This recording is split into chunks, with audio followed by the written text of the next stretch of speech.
How are you doing? I'm very well, thank you. How are you Good. doing? I'm all right. It's not, no one cares how I'm doing. I'm just, Just being polite, Glenn. yeah. But yeah, well, let's start polite and then let's start arguing. Welcome to The Fix. Sit down with copywriting experts Nick O'Connor and Glenn Fisher as they review, discuss, and improve real world copy sent in by you. This is The Fix.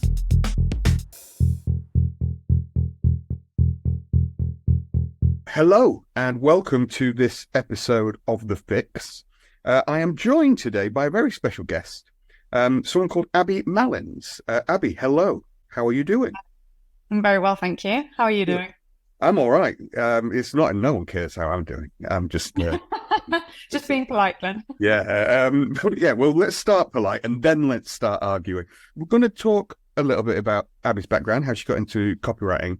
But one of the reasons we wanted to talk was Abby is the copywriting brains behind a venture. I was going to say project, but it's called Project Fearless. So I was going to say a project called Project Fearless. But Project Fearless is a cool thing. I'm going to let Abby explain it mostly, but then we're going to kind of explore and figure out how you get involved in something like this. And then how you think about dealing with a project like Project Fearless, how you look at it from a copy angle. I've got a few questions. I am, as always, going to act the idiot and pretend I know nothing about any of this and try and let Abby, let you explain it a little bit. So maybe if you just gave us a quick potted history of Abby Malins and then finish with the moment you start work with Project Fearless. Yeah. All right. Where to begin? So I studied languages for my degree, and on my year abroad, I interned for a couple of translation agencies. And after I finished an internship, one of them offered to take me on freelance. So that opened my eyes to the possibility of freelancing as an employment option and meant that I was set up as a sole trader already when I graduated. And nothing really called out to me. I didn't really see a company that I thought, oh, I belong there. I didn't even see a job title, but I thought, oh yeah, I can do that. Biggest realization of when you finish uni, you actually don't know how to do any job necessarily. So I thought, well, freelancing was working before. I know I can translate. I know there's a whole parallel economy almost out there of people who are not just tied to one company, one position, and can make money more inventively. So went down that path. And then in the course of searching for translation work, quickly realized that there was a huge market for native English copy and dived into that. And then sort of reverse engineered and realizing, I'm a copywriter. There's a huge industry that is all about this. And that's really how it happened, making it up as I went along. Yeah, very nice. So what languages can you speak other than English? I studied Spanish and German and then specialized in Spanish. So that's the one that I still work in today, actually. Can't even. That's they're two. I only know a little bit of French, so and I've been barely any of that, so I'm not even going to attempt. I was haunted as in my German class because I couldn't say the word slosh, or still can't say it, slosh, which is castle. And my teacher made a mockery of me in class. And I tried to say, he's saying slosh, and I'm going slosh, and he's going, no, it's slosh. And I'm going, slosh, I can't say it. Like, stop it. So it's haunted my German, even though I do like the phrase, is it skunzli bitte? How do you say it? Like, is it thank you or please? Is it skunzli bitte or something? What? Maybe Entschuldigung, which is an apology. Oh, that may be it. Yeah. Anyway, there you go. Let's move on from the languages. That one is a nice phrase, actually, because it translates sort of literally as a de-guilting. Oh, there you go. That's what I need some of that in my life. Yeah. De-guilt yourself. Yeah. So you're a copywriter and you're working copy. Are you working for a range of people at this point? You've just got a number of freelance kind of contracts and gigs going on. Yeah, absolutely. So I am originally from the UK, but I lived in Amsterdam for 3.5 years up until April this year, 2023. So the majority of my business growth happened there. That was starting out fresh, being a grad and from scratch. So I work for primarily Dutch clients still. That's where most of my network is, but also building that up in the UK also. And some directly with clients, some via smaller agencies. And it's a huge range. I work for big IT companies. I work for consultants in all kinds of different areas. And then I also work for Project Fearless, which is on the other end of the range as a nonprofit. Cool. And can I ask why? I'm just getting weirdly personal, but why did you move back to England? What comes? So it was my boyfriend's job that took us over to the Netherlands in the first place. He was hired by a Dutch company. And I thought, well, I'm going to freelance. That's the half-baked plan that I have. So why not take the opportunity to also go and live in Amsterdam? I'd never visited before. I just thought, why not? Say yes, see what happens in life. You know, worst case scenario, it didn't work out and we'd say, thanks for a lovely trip and go our separate ways. But years later, it was. No, I say it because I absolutely love Amsterdam. And I'm jealous of anybody who gets to spend time living there. That's one of my ambitions at some point. But that actually, so Project Fearless, that is a Dutch based in Amsterdam, isn't it? Yeah, and exactly. How we met. You were working on Project Fearless, and Natalie Moores and Jess McIntyre from Mac and More. Weirdly, I met them when they were living in Amsterdam, and I think they were involved in the branding and stuff of Project Fearless when it started out. Presumably, that's where you met Nat and what have you in Amsterdam. So this Project Fearless, let's talk about that. This is, as you say, it's part of your. It's a non-profit thing. How does that work? How do you get involved in a project like that? Because it's a pretty big thing. Perhaps maybe just tell us a little bit about what Project Fearless is before we get into that. Yeah, absolutely. So we are a non-profit originally founded in Amsterdam, but we're also in Rotterdam now as well as this year, which is very exciting. And we run after-school programs for girls and non-binary kids aged 9 to 14 primarily, but we also have a teen program for 15 to 18-year-olds. And it's a whole range of activities: skateboarding, kickboxing, football, climate science, entrepreneurship, sustainable sewing, all kinds of different courses that kids can join. We run those in 8-week seasons throughout the year.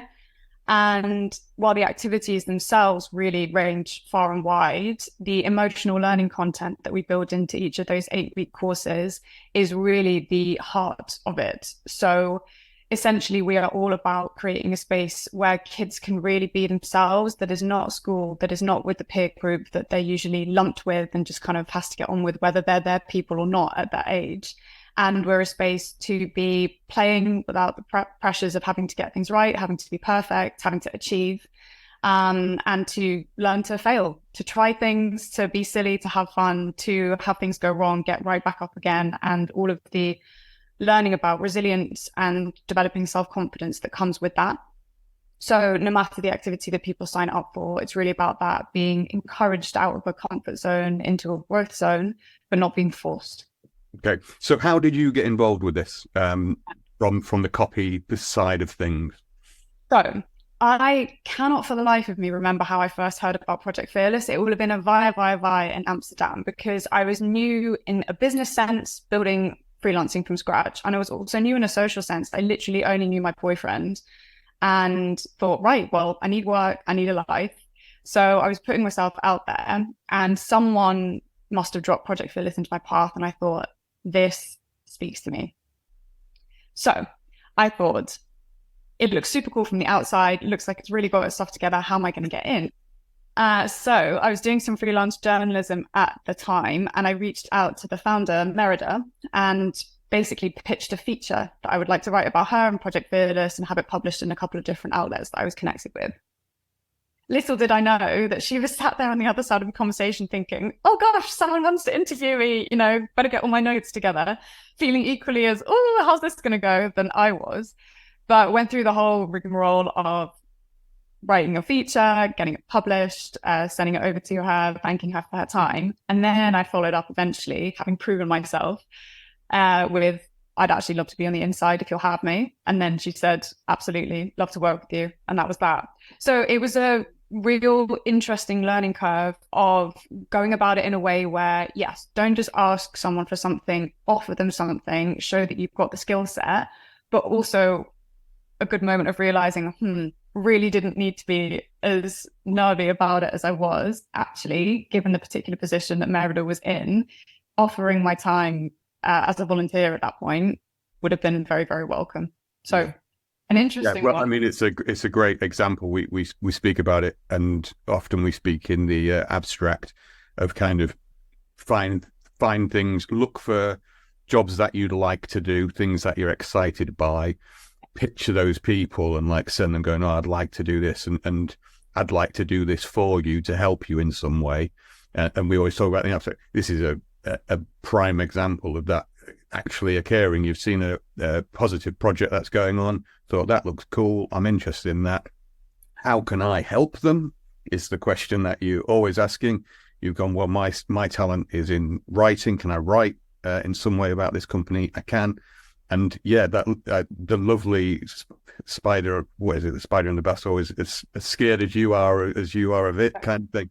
And I genuinely believe that. I think most cases, the person on the other end is probably just going, oh, just please don't be a weirdo or like bother me too much, kind of thing. That's exactly what's going on there. So you got involved in that, and so how, without being too delving into your personal affairs, but how are you just employed as a freelancer with that? What's the working relationship you have with that organization now? So over the years, with the raising of the profile that we've done and the growth, we've actually been able to bring in enough funding to be able to pay a number of core team members and a number of our coaches. For the coaches, it's for a specific area of Amsterdam, and it's actually through funding from Nike, which is a real milestone to bring in. But for the behind the scenes team members, so that's me on copy and my creative partner who heads up visuals, we have now got to a position where we're able to do some stuff on a volunteer basis still, but be paid up to 20 hours a month. Okay. And that's money that I feel like I've earned twice over, that we've earned twice over, because I'm doing the hours now, of course, and then above and beyond them as required.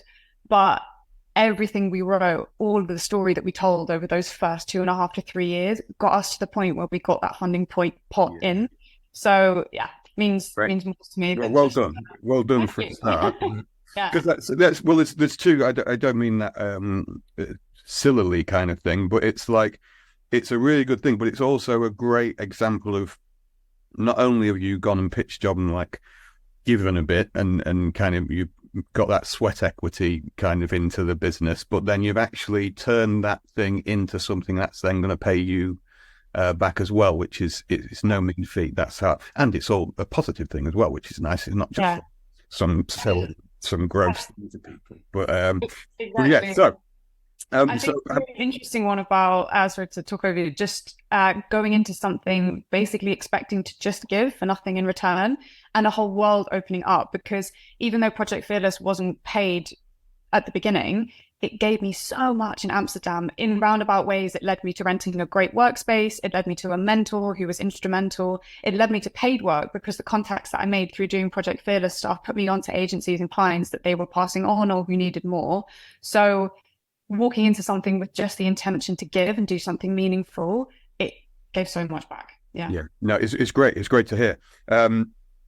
I'm also, I love that idea. I wish I'd learned this earlier in my career, in my life. It's not just a career thing; it's a way of being in life. I think, to just go into places with just giving, just connecting people, just doing, like, it. Just, don't get me wrong, like, as a paranoid maniac, it's like you think, oh, that they're going to use it, or they're going to think, or whatever, I've got to get an edge on this. But no, just go, hey, just give, and you'll see that things connect.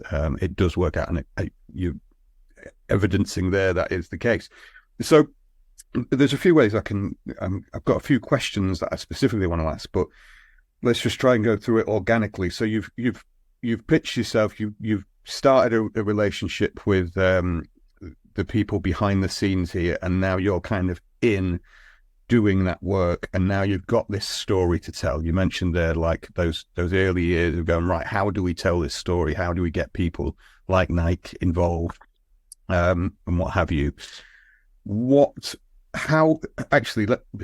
Just so this is a bit specific to Project Fearless and not as broad, but just so we understand, what was the setup as you came in? Like, how much copy was required? How much was there any kind of thing, or was it about you going, actually, well, if I'm going to work with you on a copy level, we need to establish the story and all this kind of, how much did you have to do at that early stage?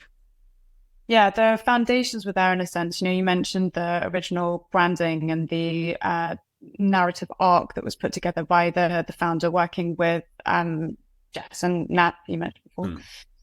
So that was there. And I also was working with an English copywriter who had been building that story for a while. And we worked together for a while, but then she eventually stepped back and I sort of stepped in as the copy lead, and it's been that way for a couple of years now. So the foundations were there. A lot of the original web copy was there. We already had a social media presence, but really over the years, it's been about evolving, strengthening, reinforcing those underlying messages of who we are and what we're about. And now with the wear loads of hats and move fast, crazy growth arc that we've had as a nonprofit, almost 5 years in, we're getting to the point where I'm grounded enough to reverse engineer in a way and say, right, we're going to come out with proper brand guidelines and style guide and a copy document essentially that would make it a lot easier to onboard the new me or anyone else who comes on and helps. But it's gone from moving from copy requirement to copy requirement, as in getting all of the social feeds out, getting all the decks we need out, getting the grant applications out, and talking to all of those different audiences, to being able to step back now and say, okay, we built something, let's document it, let's make it professionalized and real and ready for the next stage of growth. Okay, so I want to kind of speak about copy in itself, but I realize specifically in regards to like a non-profit situation, but I think this is probably similar to most things, whatever you're kind of selling. You've got a couple of angles of the copy here, because you've got to get people like Nike, you've got sponsors and stakeholders, or whatever the official phrase for these people are. You want to write stuff that gets to them. So you're doing pitch decks and you're doing stuff like that.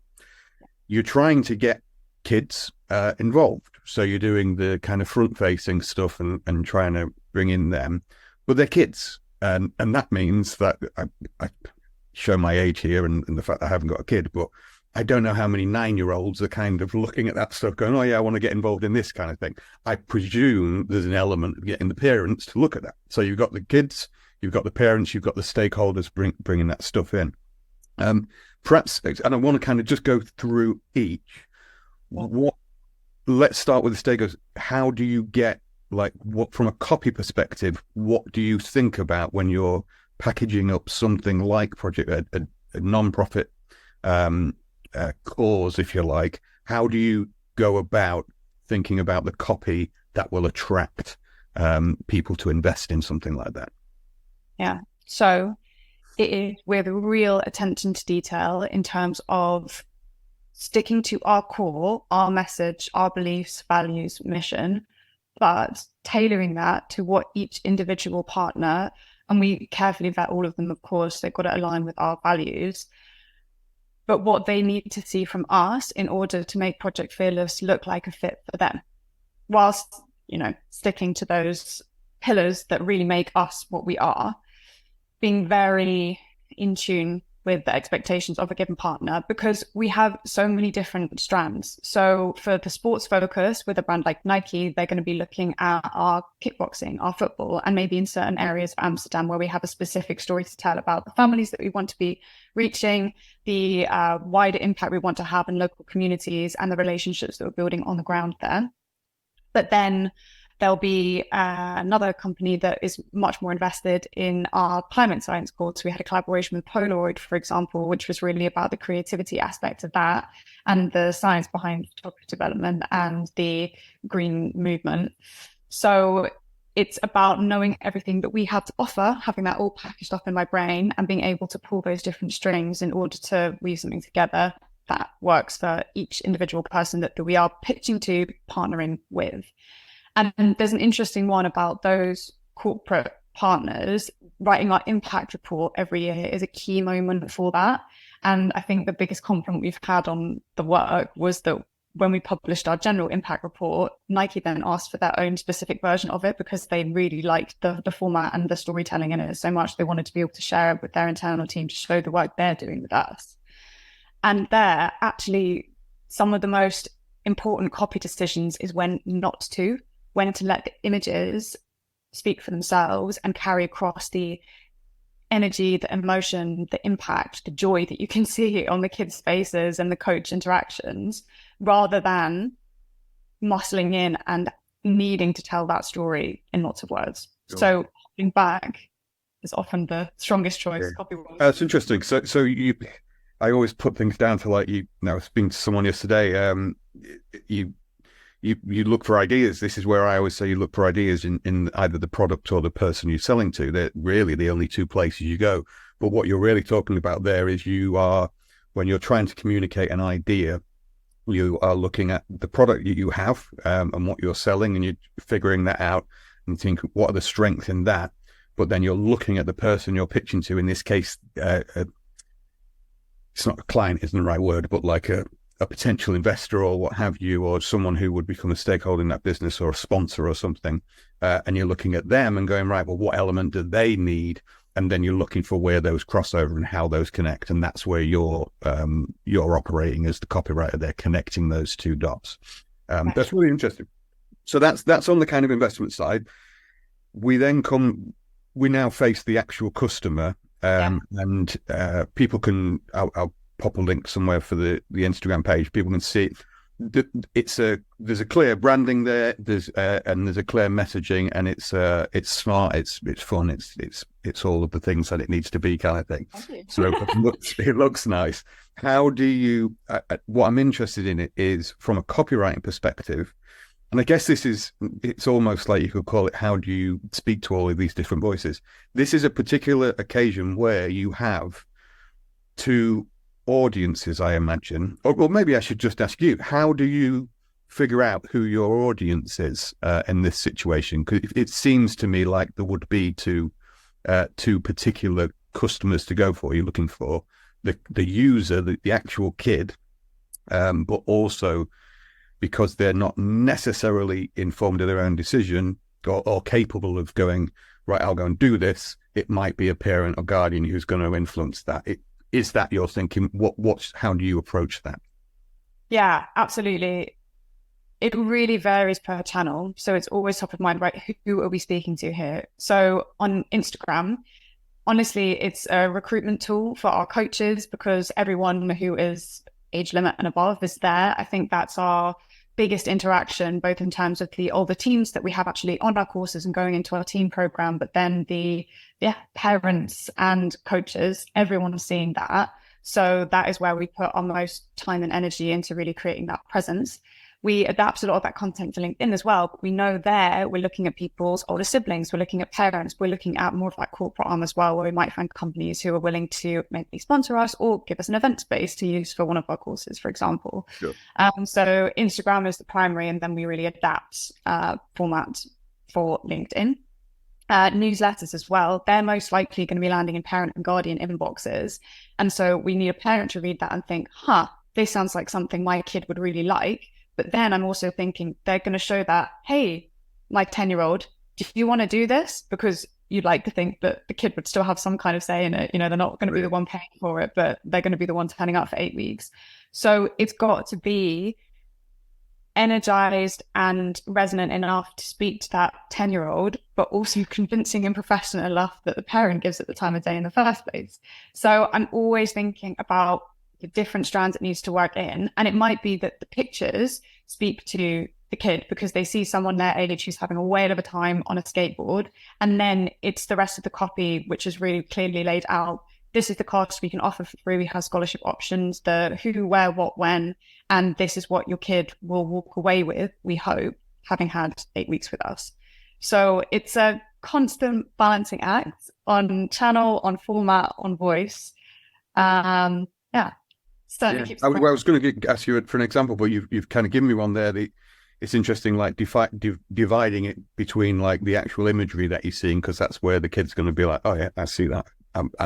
There's probably some scientific paper that will think, but they're going to be more responsive to the imagery side of things, whereas the adults then going to come in and go, all right, okay, yeah, let me have a look at this, figure that out in the copy. How do you? So with something like that, you've spoken about. Obviously, you've got all these different elements. How do you go about figuring out, like, how do you run I'm trying to think of the way to say it without leading you down the wrong way. I want to talk about campaign. Like, do you look at it in a campaign way? Kind of answers the question. Yes, I look at it a campaign way, Glenn. But how do you kind of approach marketing something like that and finding ways to write copy about it?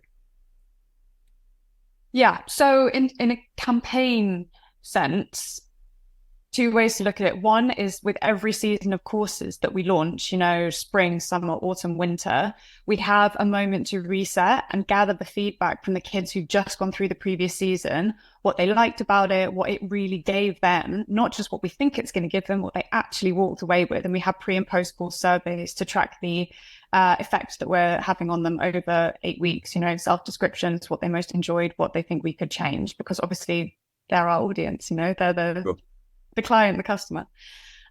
So getting feedback in terms of the language is really useful for relaunching each season of courses.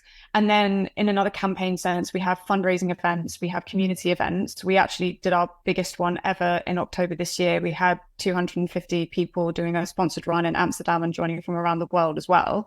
So launching those two types of things is the campaign-oriented way of working, essentially. And just rolling feedback, honestly, is the most useful thing for iterating and improving each time.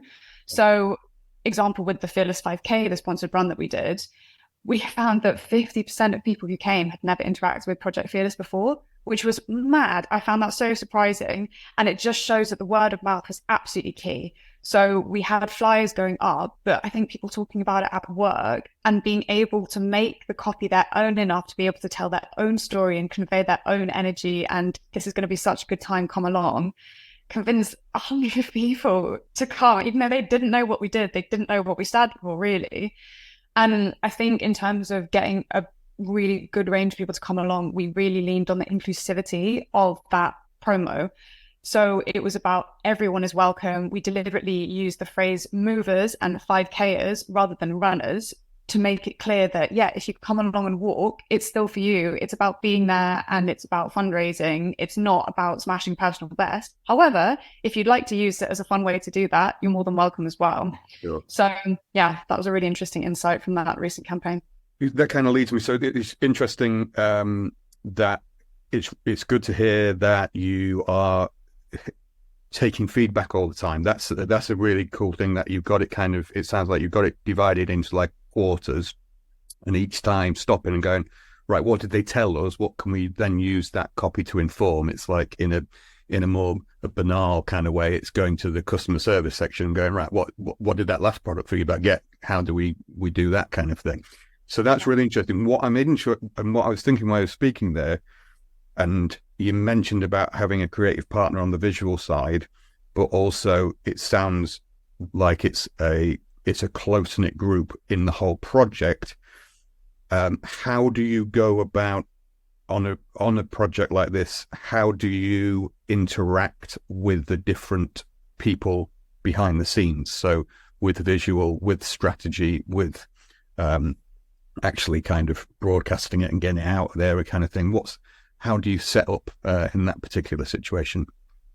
Yeah, so the organization as a whole is organized into two streams, really. So we have our coaches, who are actually the ones who are going out and sharing the 8 weeks of content. I hesitate to use the word teaching because we're very much not school, but they are the ones coaching the kids through each 8-week season, bouldering, skateboarding, whatever it is.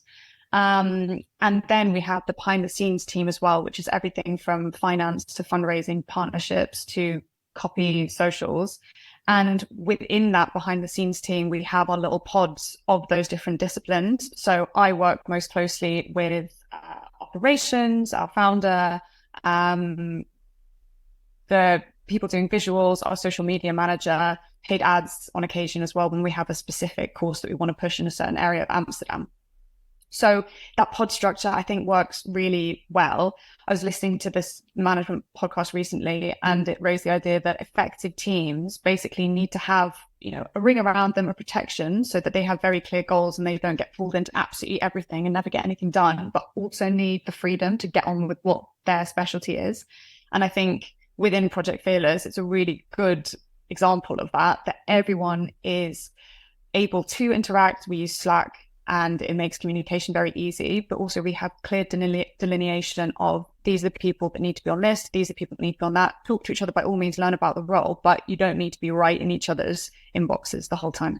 Yeah, no, it's interesting to hear. So just on Project Fearless, maybe I'll kind of just end there, and then I just go back to Abby. But what's it's obviously a really positive project in itself. What's the aim there? What's like kind of what do you want to happen in 2024? Is it next year? Not dates, but yeah. So Barry has to get our strategy brains to give you the actual full 5-year plan. But in the near term, it is going to be building our presence in Rotterdam. So Amsterdam was the original hub that we grew from, and we have piloted a bunch of programs in partnership with a sports brand called the Athlete's Foot in Rotterdam. And we are hoping to grow from there, be building up proper 8-week seasons year round in Rotterdam as well. And then international expansion eventually. So we're not in the UK currently, but watch the space. Who knows what there you go. It sounds really positive. So I wish you the best of luck. And anything from Amsterdam is usually quite cool. So yeah, absolutely, I can attest to that. And we've had over 1,000 kids come through our programs over the time since 2019. So it really has grown very fast, and excited about everything that's come. Well, so as I said, just zoom out from that. It's really interesting. I really found it useful in insightful, kind of just looking at a little project like that. I'm interested from your point, Abby. We began by really like looking at the fact that this was something that you felt passionate about and interested in, and pitched for that. You've had great success, and it's kind of started paying you back a little bit and got you there. You speak about it clearly with passion, and you're still to this day very much involved in that. I'm interested, just purely from a freelancer who's done that and has got further down that journey. I don't like journey, but further down that evolution of a relationship with a company. So we talk a lot about relationships, and especially on the freelance side. People always say, how do I get the job? And we say it's all about developing relationships, blah, blah, blah. What we've got here, as you as a freelance copywriter, is someone who's actually gone much further down that, has developed a really strong relationship with the company, is passionately involved with the company. You're saying it's got 20 hours paid, but you also work on that as well, still as what I'll use the phrase passion project, but I don't know whether that's a positive phrase or not. It sounds a bit kind of, well, it's your passion project. It means this. That's how I feel about my novel. But no, it's your passion project that you spend the time on, kind of thing. How do you manage that? Like in your career as a freelancer, this feels like, I don't know what other jobs you've got. You might look this other job or whatever, but it feels like it's a thing that, yes, you get paid for, but it does pull on your time as well. How do you go about managing something like that? Yeah. So we're highly aware, and I really have to credit our founder for this and the team that she's built around her, of the limit that we would like people to put on themselves as volunteers. We know that, and I started like that as well, doing this around paid work, around hours. So anytime you need to step back, anytime it is too much, sometimes it's okay if we don't hit every single thing on the to-do list. you've got to work within the boundaries of reason, and you've still got to have holidays. You've still got to not be on call at any hours. So we're very aware of that within the team, with how we work with each other. But commitment is always key. You know, if you're going to be in and if you want to be involved, then you've got to deliver as well. You've got to yeah, exactly. The balance for me is that, without sounding too cheesy, this is the sole work that I do. It's the thing that gives me enough back, even if it's not paid, because it's important for the world. There's a couple of stats that we use in all of our decks that between the ages of 8 and 13, girls' confidence drops by 30%. And when they get to 12 and 13, the percentage of girls who say they're not allowed to fail increases by 150%, which is just stifling. You know, you're not allowed to fail. That basically means you're not allowed to try. You're not allowed to get things wrong. You're not allowed to learn. You're not allowed to have the confidence to think, oh, I'm not going to get it right first time, but hey, that doesn't matter. Life is about that. And those kinds of numbers really speak to a feeling that I know I had when I was younger, that I have seen other people have around me. And I think that I write the copy for the emotional learning content that goes into our courses. And if any one of those 9 to 14-year-olds or 15 to 18-year-olds comes out better equipped and with a better core of self-confidence than I had, I consider that a job well done. So that's what one element of what it gives me, beyond network, beyond great friends, beyond opportunities.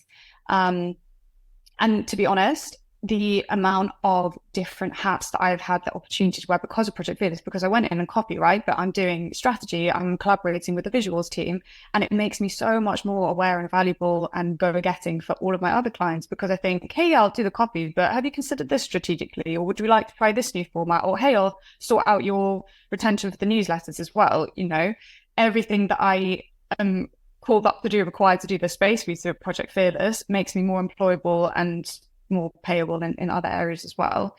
But I enjoy the fact that it is not what I rely on for income as well, because, again, cliche, but as soon as the passion becomes what you depend on for income, it also becomes pressurized in that sense. And I feel very lucky that I'm in a position where I have a whole roster of clients that I depend on for well-paid and regular, reliable work, which gives me the financial and headspace freedom to pour my all into Project Fearless.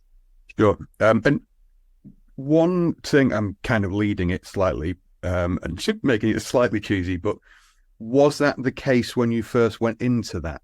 Was you as free? What I mean is, when you started, when you kind of pitched to Project Fearless and this what has become this huge passion project kind of thing, were you as secure as you are now? Absolutely not. No.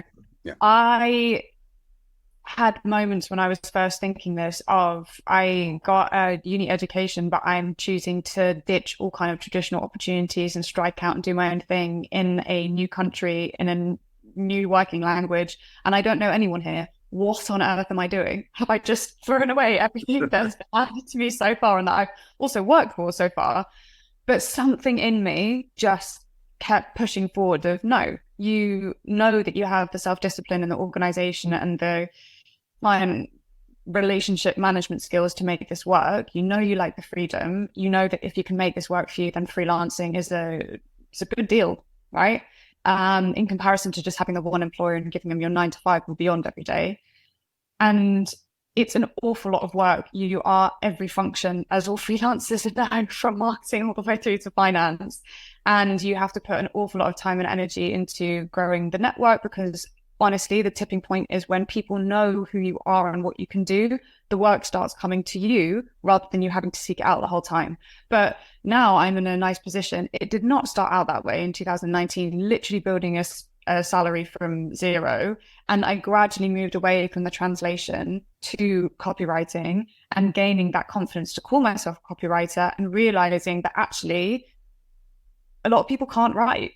Even if they can speak very well, they're not great at sitting down and having the discipline to organize those thoughts on paper. So it was a revelation for me of, oh, actually, I find this comes to me naturally, but really not many people do. And so the slow realization of this is a very valuable skill, there's a real market for it. And actually I have a niche in terms of making, I mean, I work for a lot of technical clients, complex IT Web3 ideas accessible for a normal audience, because I am that person. I don't have a technical background. So if I can write copy that I get, I know it works for the general audience they're trying to get to. But it is such a process, and every good client relationship that you build just boosts you to keep seeking those people who value your work, respect your boundaries as a freelancer as well. Brilliant. Well, thank you ever so much, Abby, for sharing all that. I think it was brilliant to learn about Project Fearless, but also see the kind of a little bit more of the nuts and bolts behind how a copywriter works in that world. But also just to hear your own story there as well. It's a great example in a nutshell of how when you do hear this abstract advice of like find something you're interested in writing for, to actually that's what can happen. That's almost I mean, I'd say it's not always going to be like that for like the disclaimer kind of thing, but it's a lovely example of how that can progress and become an absolute brilliant thing that helps other people and helps the customer. But this is the show for copywriters on a copywriting level. It's helping you as a copywriter get better at copy. It's helping you learn and connect with other people within a business, learning all the different elements of it. It's giving you the soul food, kind of cliche, but it's true and you need it. It's that stuff that actually makes you go, yeah, I quite like this. This is quite fun. It's not just like churning this stuff over here to get some coin at the end of the day kind of thing. So it gives you that, but it also starts paying you a little bit back as well. So it's a great example, and I've really enjoyed hearing about it, Abby. So thank you very much for your time. Before I let you go, where should people go? Where's the best place to find Project Fearless if they want to check that out? Yeah, absolutely. So our Instagram is @project.fearless. You can find us there, follow along, come for the ride. We're Project Fearless on LinkedIn as well. And if you're really interested in all the goings on, you can sign up for our newsletter via our website. Also, just a little shout out that we do have merch, and given we're coming up to the gift giving season, if you'd like something that has a very meaningful story behind it, we've got some very fluffy hoodies on offer, which are perfect for this season. I know, I need one. I'm freezing in my... Go for it. You'd look great in it. Yeah, no, I'll do it. I'm going to get my hair bleached again soon, and I need some spicing up my wardrobe, so I'll take a look. Thank you so much for your time, Abby. I appreciate it. You're welcome. Thanks for having me. If you enjoy The Fix and want to get access to even more good stuff, join the Fix Accelerator today. Get access to special masterclasses from Nick and me, watch expert interviews with industry legends, join live copy feedback sessions every week, and get connected to our very own private copy network. Visit thefixaccelerator.com for more information.